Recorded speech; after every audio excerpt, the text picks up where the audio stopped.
December 22, 2023. Ang sabi, sa oras na alas 5 mag-uumpisa ang Christmas dinner, kaya naman nagmamadali ako pumunta dito. Nalit na nga ako ng 15 minutes kasi nakarating ako dito alas 5:15. Kaso pagdating ko, wala pa palang tao dito. Ako pala dito yung nauna.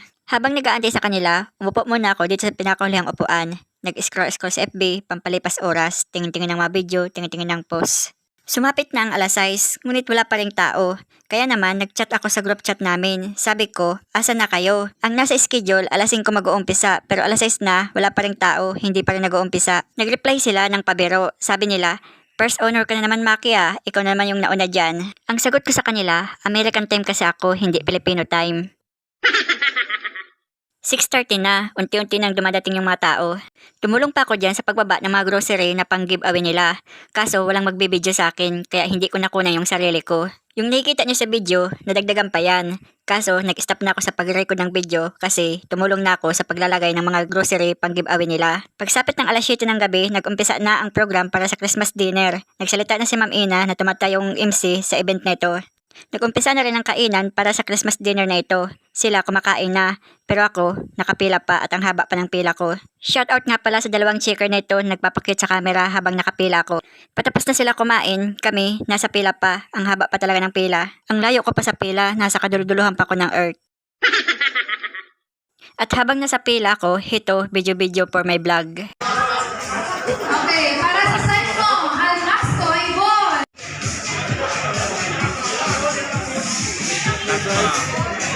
Guys.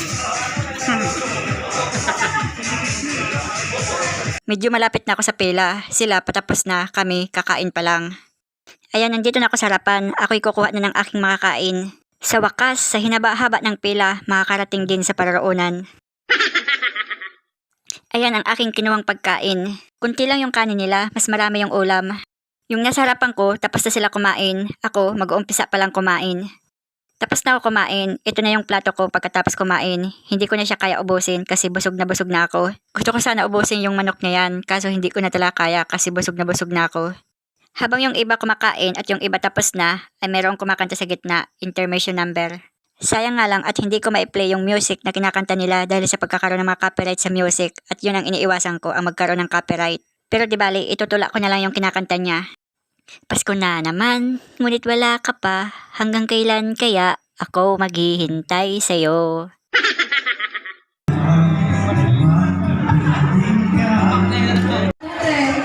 Sino pa? Joshua and... Sino pa? Okay, category is... Matigay ng bagay na madalas nakikita sa kusina. 1, 2, 3, go! Gelato! Next is plato kutsara. Unahin na tugba. Next, player. Angelo and then Unique. Hadi na. Si Angelo.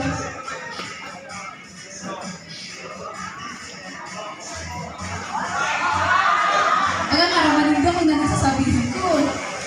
Okay, magbigay na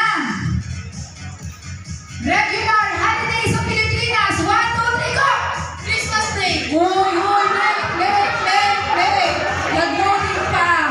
O, tanggap ba? O, no daw. Nag-loading siya. Magbigay na gamit na madalas nakikita sa opisina. 1, 2, 3, go! Whatever, Eddie. Sorry now.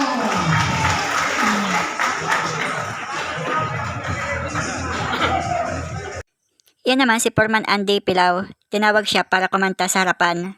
Merry Christmas po sa Ramos. And Happy New Year. At ayun, hindi ko na naman maipi-play dito yung kakantahin niya at baka magkaroon ako ng copyright. Pero kung papayag kayong i-translate ko sa tula yung kanta niya, pwede rin. Pero wag na nga lang at baka kayo maasar pa sa akin.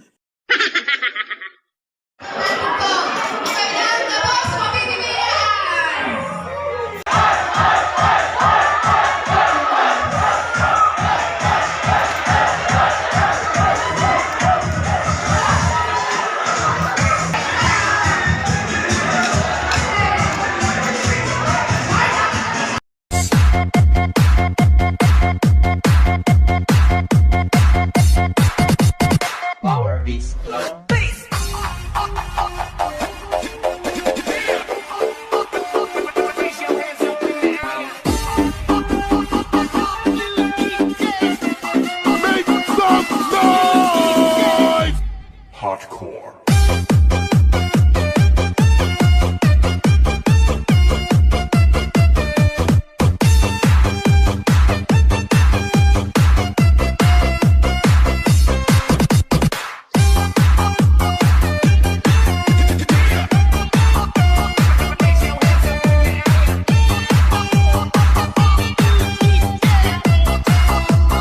This is the mix of DJ Brian.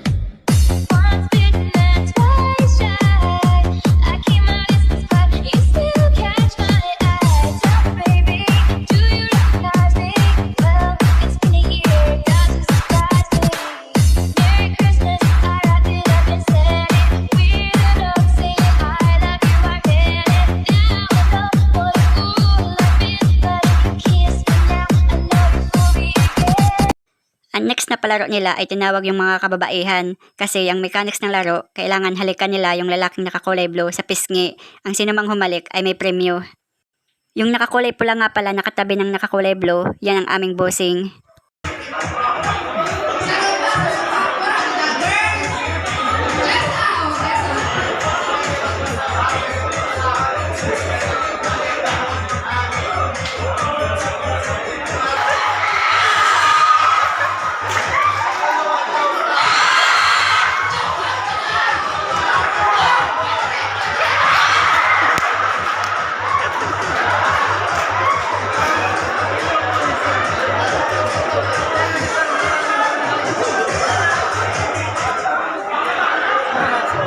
Iba talaga na yung Pagkatapos ng palaro ay nagbigay na si bossing ng award sa mga sumusunod, best foreman, best checker, etc. at iba pa. Ang yapon kay Noyan daw. So, kanina.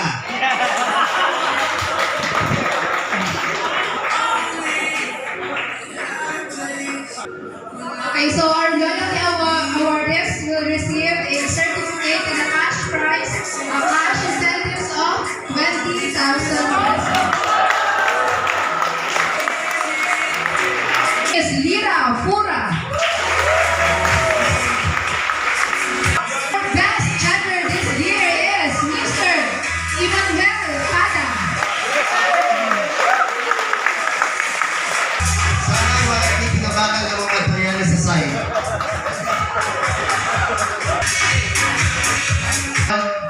Andy Pilaw. Ako yan nagkanta kanina. Maski magkanta ka, tagan ko na ikaw. Okay ka na. Toy, Engineering Department. Lenny.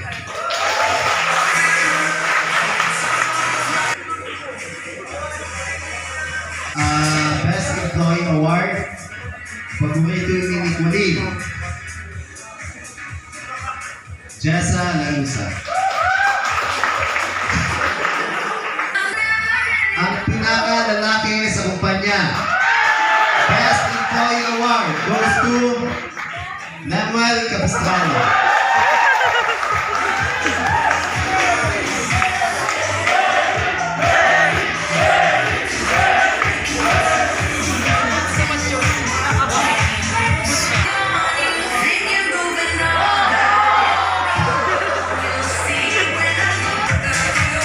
Best Employee sa Procurement and Billing Department. Louie Bisacula.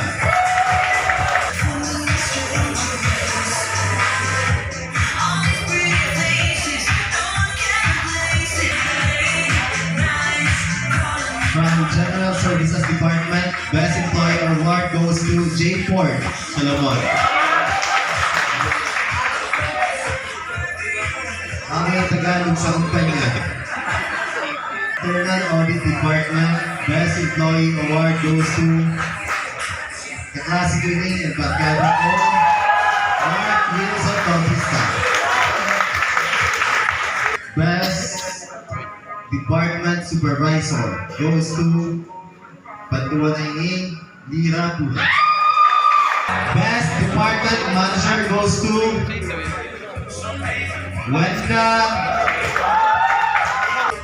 Best Department. Hanggang agad nagtrabaho ini. And Club Winisa, Motherboard, lalo ka kay Maggie. Bidding and Collection Department.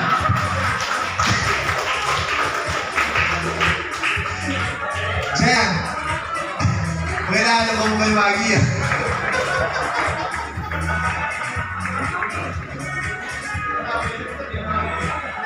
Last of the best. Employee of the Year goes to Angelo Baramas. Mga mo na pala. Ako lagi mo. Case, may fruta, may payata. Ako pa rin.